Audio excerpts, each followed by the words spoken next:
Hello बच्चों, एक बार फिर से स्वागत है आपका आपके अपने यूट्यूब चैनल में। मैं आपका अपना रविकांत सर। एक बार फिर से हम क्लास 10th के जो बचे हुए क्वेश्चंस हैं, एक्सरसाइज बची हुई है फर्स्ट चैप्टर की, उसको लेके कंटिन्यू करते हैं।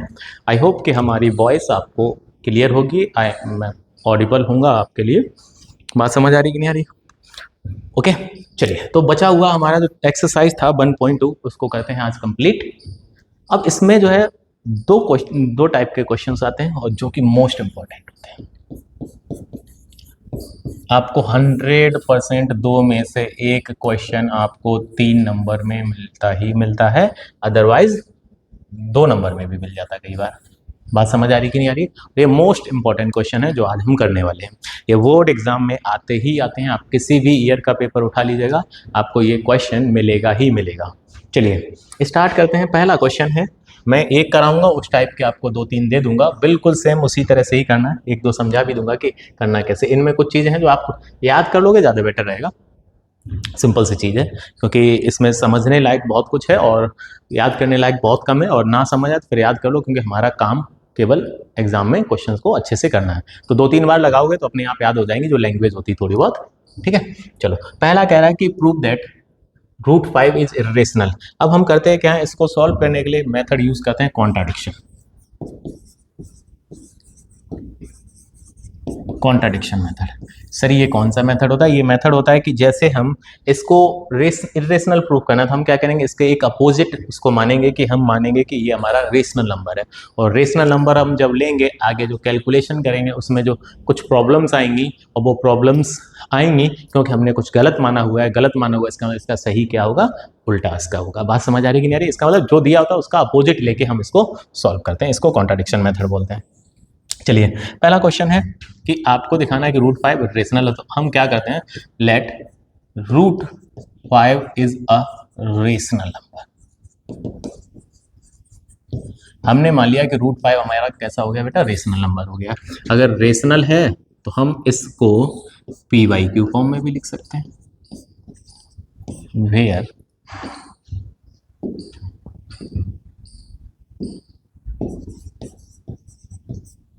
Where q does not equal to 0। q की वैल्यू 0 नहीं होनी चाहिए, comma p and q are coprime. और हमने p और q कैसे नंबर्स लिए हैं बेटा? को प्राइम नंबर्स लिए हैं। ये सबसे इंपॉर्टेंट चीज है, लिखना बहुत जरूरी है। बात समझ आ रही कि नहीं आ रही? यहीं से हम क्वेश्चन को सॉल्व करना स्टार्ट करेंगे। तो p और q को हमने क्या लिया है? को प्राइम नंबर लिया है। ठीक है, चलिए अब आगे बढ़ते हैं। हमने क्या किया, स्क्वायर ऑन बोथ साइड कर दिया।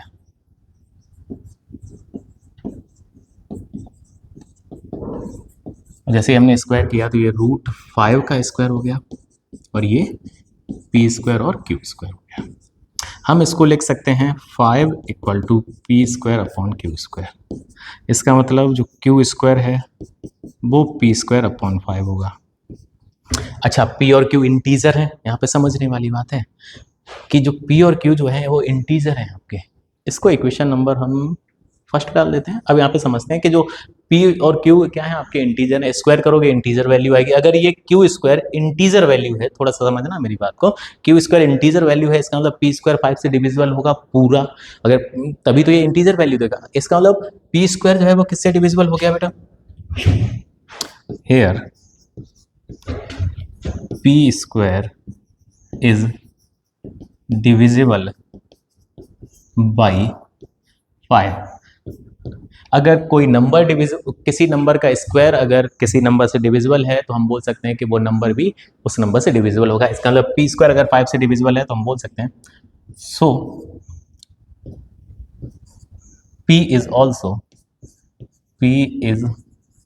Also divisible by 5। इसको हम इक्वेशन सेकेंड डाल देते हैं। इसका मतलब p जो है हमारा 5 से डिविजिबल होगा, क्योंकि p² 5 से है। बात समझ आ रही कि नहीं? अगर p 5 से डिविजिबल है तो हम p को, क्योंकि 5 से डिविजिबल है तो 5 का क्या होगा? p मल्टीपल होगा। तो p को हम 5r नहीं लिख सकते हैं, 5r के फॉर्म में होगा। वेयर r जो होगा वो आपका क्या होगा?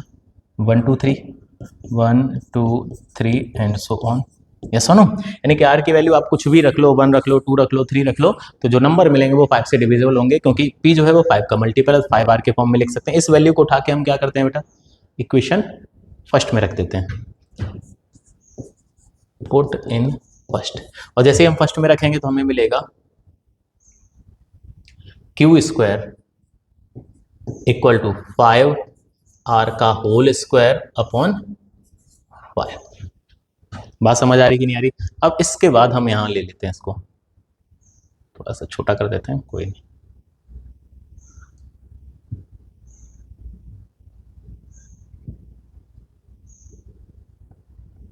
अब देखो, तो ये क्यू स्क्वायर हो गया बेटा, ये 25 आर स्क्वायर अपॉन 5 हो गया, 5 से 5 काटोगे तो यानी कि q square equal to 5 r square मिलेगा।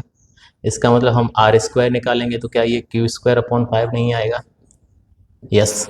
अभी आर की वैल्यू हमने 1 2 3 ली थी, इसका मतलब स्क्वायर भी नेचुरल नंबर ही आएगा, नेचुरल नंबर आएगा तो इसका मतलब क्यू स्क्वायर भी किससे डिविजिबल होगा? 5 से। तो लिख लीजिएगा here Q square is divisible by 5। अगर क्यू स्क्वायर डिविजिबल है so Q is also divisible by 5, यानी कि क्यू भी किससे डिविजिबल होगा बेटा? 5 से। तो हम इसको डाल देते हैं equation third. From second and third,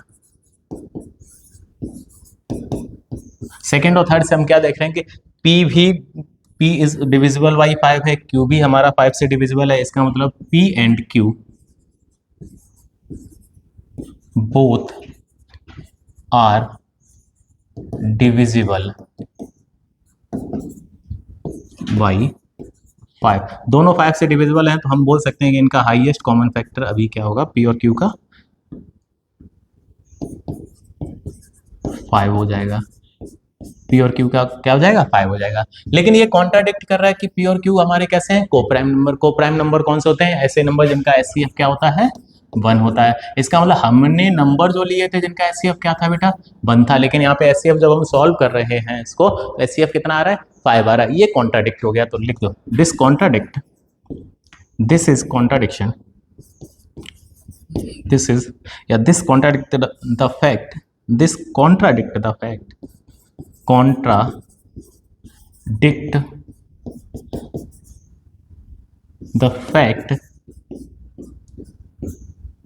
contradict the fact that P and Q are coprime. इसका मतलब ये इस फैक्ट को कॉन्ट्राडिक्ट कर जाएगा कि P और Q कोप्राइम है। क्यों? कोप्राइम नंबर्स का एचसीएफ क्या होता है? 1 होता है। यहाँ पे क्या आ रहा है? एचसीएफ 5 आ रहा है। इसका मतलब ये कॉन्ट्राडिक्ट कर रहा है कि जो P और Q कैसे हैं? कोप्राइम नंबर है। इस फैक्ट को कॉन्ट्राडिक्ट कर रहा है। बात समझ आ रही कि नहीं आ रही? अब ये कॉन्ट्राडिक्शन अराइज क्यों हुआ, तो लिख लो this contradiction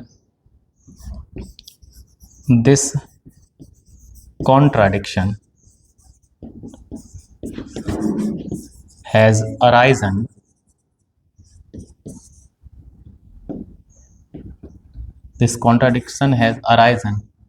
because of our wrong assumptions।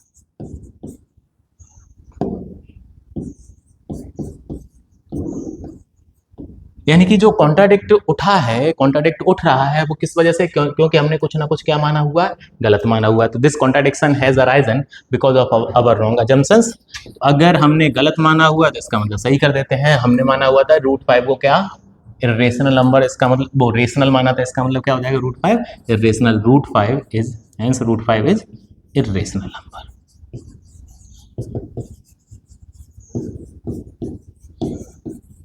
और इतनी अगर पूरा इतना लिखोगे लैंग्वेज तो आपको पूरे 3 नंबर मिलने वाले हैं। इसमें कहीं पे भी एक भी पॉइंट हमने छोड़ा नहीं है। और ये जो लैंग्वेज है आप 4-5 बार करोगे तो आपको याद भी हो जाएगी। बात समझ आ रही कि नहीं आ रही? और इसमें कुछ ऐसा है भी नहीं कि जो आप ना लिख पाओ। अब बात करते हैं कि √5 दिखा दिया सर। अब अगर हमारे पास कोई क्वेश्चन आ जाए, मान लो √2 को दिखाना है, तो हमें करना क्या होगा? जहां पे भी √5 है उसको रिप्लेस कर देना होगा किससे? 2 से। करो जल्दी से, चलो। ये तो √5 वाला हो गया।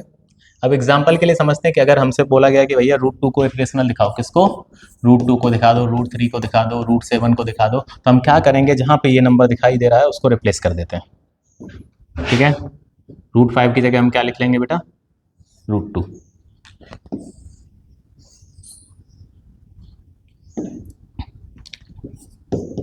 दूसरा क्वेश्चन कर लेते हैं इसका। बाकी के जो दो हैं वो आपको खुद करने हैं। √2 का एक और मैं करके दिखा देता हूँ, कुछ नहीं है, ये इतना याद कर लोगे, बस आपको रिप्लेस करना है। क्या हो जाएगा? दैट इज √2 p/q फॉर्म में हो गया, √2 का स्क्वायर करोगे तो √2 का स्क्वायर हो गया, ये आ गया 4, और यहाँ पे सॉरी 4 क्यों, √2 का स्क्वायर 2 रूट है ना। चलिए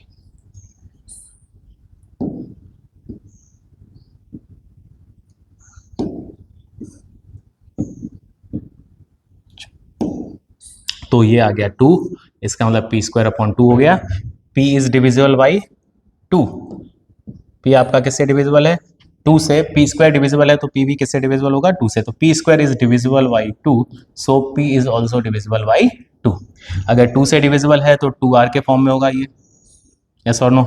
फिर यहाँ से थोड़ा सा चेंजेस कर लेते हैं, किस फॉर्म में होगा? 2r के फॉर्म में। तो 2r रखोगे तो ये 2r² हो जाएगा, यानी कि 4r² हो जाएगा। तो q² इक्वल टू 2r² बनेगा, तो r² आपका q² हो जाएगा। बात समझ आ रही कि नहीं आ रही? अब r² q² है, r की वैल्यू 1 2 3 है, इसका मतलब इंटीजर होगा, तो q² किससे डिविजिबल होगा? 2 से। q² किससे डिविजिबल है बेटा? 2 से। इसका मतलब q भी किससे डिविजिबल होगा? 2 से। q² is divisible by 2, so q is also divisible by 2। तो from second and third p and q both are divisible by 2, दोनों के दोनों 2 से डिविजिबल होंगे, यस और नो? बिल्कुल। तो इनका एचसीएफ कितना हो जाएगा? 2। तो ये इस फैक्ट को कॉन्ट्राडिक्ट कर जाएगा कि हमने पी और क्यू कैसे नंबर लिए थे बेटा? को प्राइम नंबर लिए थे। बात समझ आ रही कि नहीं आ रही? अगर ये को प्राइम लिए थे, लेकिन यहाँ पे ये कैसे हैं? को प्राइम नहीं है पी और क्यू, जब हम इसको रेशनल मानते हैं तो ये कॉन्ट्राडिक्ट हो गया कि पी और क्यू को प्राइम है। तो ये कॉन्ट्राडिक्शन इस वजह से उठ रहा है क्योंकि हमने कहीं ना कहीं कुछ गलत माना हुआ है। अगर गलत माना हुआ है तो हम इसको सही कर लेते हैं। हमने माना था रेशनल, इसका मतलब इसको सही क्या होगा? इरेशनल होगा। तो हम बोल सकते हैं कि √2 इज और क्या होगा? Irrational number. बात समझ आ रही कि नहीं आ रही? अब क्या करना है आपको, जहां 2 लिखा है वहां 3 लिख देना, और 3 लिखो मतलब 2 की जगह फिर 7 लिख देना। ऐसे करके आपको 2 क्वेश्चन खुद से करने हैं। कोई दिक्कत हो तो पूछ लेना कमेंट में। बात समझ आ रही कि नहीं आ रही? अब इसका एक और तरीका होता है, इसको नहीं, इस टाइप के क्वेश्चंस को इसी तरह से करना पड़ेगा। जब दूसरे टाइप के क्वेश्चंस आते हैं उसको करने का एक और तरीका होता है, ठीक है? अब सेकेंड टाइप के क्वेश्चंस को करते हैं। 2 ही टाइप के क्वेश्चन होते हैं, ये भी ध्यान रखना है आपको। बात समझ आ रही? इसके अलावा और कोई क्वेश्चन आपको नहीं मिलेगा इस टाइप के। 2 ही टाइप होते हैं इनको सॉल्व करने के।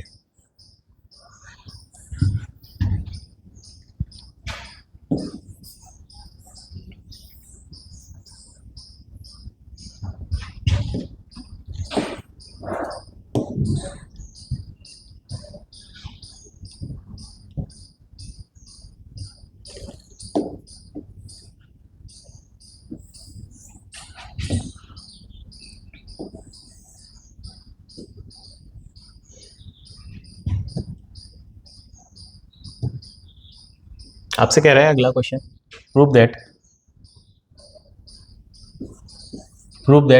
3 + 2√5 इज इरेशनल नंबर। सेम है, इरेशनल प्रूफ करना, हम क्या मानेंगे इसको? रेशनल। तो let 3 + 2√5 is a rational number. Rational number है तो इसको p/q फॉर्म में लिखा जा सकता है, यस और नो? तो 3 + 2√5 written as p/q where q does not equal to 0 और p, q आर इंटीजर्स। इसमें को प्राइम नहीं लेने की जरूरत है, आपको इंटीजर ही ले लेना बहुत है, ठीक है? आगे बढ़ते हैं। हम क्या करेंगे, जो रूट वाला नंबर है वो टर्म इधर ही छोड़ेंगे, बाकी सबको उधर लेके जाएंगे। तो हमने क्या किया कि 2√5 निकाला। ये कितना हो गया बेटा? 5 + 5 वो p/q माइनस का 3। तो 2√5 एलसीएम लेके सॉल्व किया तो p - 3q/q हो गया। तो √5 हम निकालेंगे तो p - 3q/2q मल्टीप्लाई वाला कहाँ जाएगा, डिवाइड में। अब हम देखते हैं कि √5 आपका इरेशनल नंबर है, यस और नो। बट ये नंबर आपका कैसा है, रेशनल है। क्यों है, क्योंकि p और q आपके इंटीजर हैं, तो कोई भी इंटीजर वैल्यू रखोगे ऊपर क्या बनेगा आपका, इंटीजर। नीचे भी देखो q की कोई भी इंटीजर वैल्यू रखो, नीचे भी क्या बनेगा, इंटीजर होगा। और q पहले से ही जीरो नहीं है, तो ये नीचे जीरो नहीं होने वाला है, यानी कि इंटीजर अपॉन इंटीजर आपका क्या होता है, रेशनल नंबर होता है। तो यहाँ पे हमने देखा कि here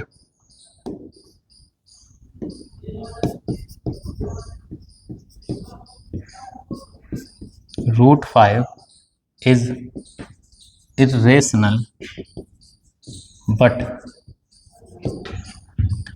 p minus 3q upon 2q is rational.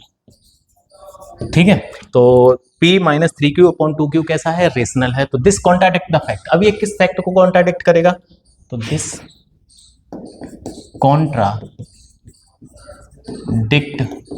The fact that rational does not equal to irrational, यानी कि रेशनल नंबर होते हैं वो इरेशनल के इक्वल नहीं होते हैं। बट यहाँ पे रेशनल और इरेशनल कैसे हो रहे हैं, आपके इक्वल हो रहे हैं। इसका मतलब ये क्या है, कॉन्ट्राडिक्ट हो रहा है। तो बिल्कुल सेम वही कर लो। तो this contradiction has arisen, this contradiction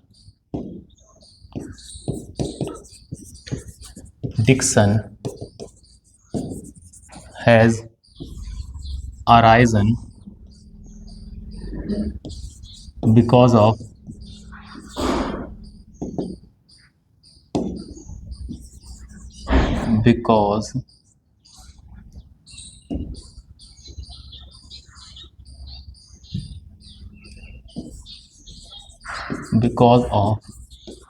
our wrong assumption। बात समझ आ रही कि नहीं आ रही। अब ये कॉन्ट्राडिक्ट है कि रेशनल और इरेशनल आपके इक्वल नहीं होते, बट यहाँ पे क्या हो रहे हैं, इक्वल हो रहे हैं। और यहाँ पे इक्वल हो रहे हैं, इसका मतलब ये कॉन्ट्राडिक्शन हो गया। और कॉन्ट्राडिक्शन उठ क्यों रहा है, क्योंकि हमने कुछ ना कुछ गलत माना हुआ है। अगर गलत माना तो हम उसको सही कर लेते। हेंस इसका सही क्या हो जाएगा कि 3 + 2√5 इज इरेशनल नंबर।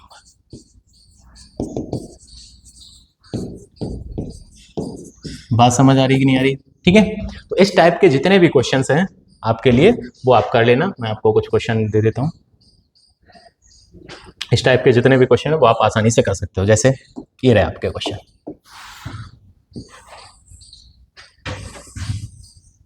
ये आपके कुछ क्वेश्चन है जो आपको कर लेने हैं। ये सेम इजी है, ठीक है। क्या करोगे, इसको 7/7 को p/q फॉर्म में मानोगे, ये तो बिल्कुल लिखना ही है। तो √5 को क्या लिख दोगे, p/5 वो 7q, p/7q लिख दिया। अब ये रेशनल है, ये रेशनल है, सेम वही लिख देना। √5 इरेशनल, बट ये कैसा है, वो ये कैसा है, रेशनल नंबर है। तो ये कॉन्ट्राडिक्ट हो गया, बिल्कुल सेम इसी की तरह ही लिख देना है। बात समझ आ रही कि नहीं आ रही, ये भी सेम उसी की तरह ही क्वेश्चन है। अब आते हैं इसको, सर ये अपॉन वाला है, इसको कैसे सॉल्व करें, इसको थोड़ा सा समझ लेते हैं। सेम वही तरीका है, कुछ भी नया नहीं करना है।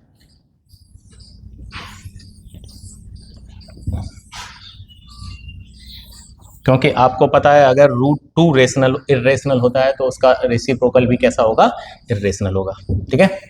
चल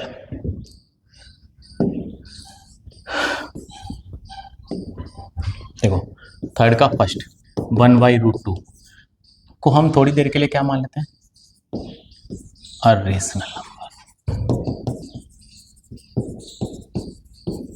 बात समझ आ रही कि नहीं आ रही। तो क्या हम इसको 1/√2 को p/q फॉर्म में नहीं लिख सकते हैं, लिख सकते हैं। वेयर इसमें दोनों को नॉन जीरो मानना है, यानी कि p और q दोनों कैसे होंगे, नॉन जीरो होंगे। p और q कैसे हो जाएंगे, को प्राइम नंबर, q r को प्राइम। बात समझ आ रही कि नहीं आ रही, ठीक है। उल्टा करोगे तो ये देखो √2 बना, ये Q/P हो गया। अब सेम क्वेश्चन बन गया जो अभी हमने आपका सेकंड पार्ट कराया था, √2 को इरेशनल दिखाया था। बात समझ आ रही कि नहीं आ रही? बिल्कुल सेम उसी की तरह इसको छाप लेना, आपका क्वेश्चन कैसा हो जाएगा, पूरा हो जाएगा। ये आपका चैप्टर हो गया खत्म। इसके कल हम लोग मल्टीपल चॉइस करेंगे, जो पिछले कुछ एग्जाम्स में आए हुए हैं, पिछले साल के कुछ एग्जामों में आए हुए हैं, प्रीवियस ईयर क्वेश्चन हम मल्टीपल चॉइस करने वाले हैं, ठीक है। और मल्टीपल चॉइस को करने के लिए अप्रोच हमारी बिल्कुल अलग रहेगी, बहुत आसानी तरीके से करेंगे जिससे हम अपने टाइम को बचा सकें। आज के लिए इतना बहुत है। Thank you so much for watching.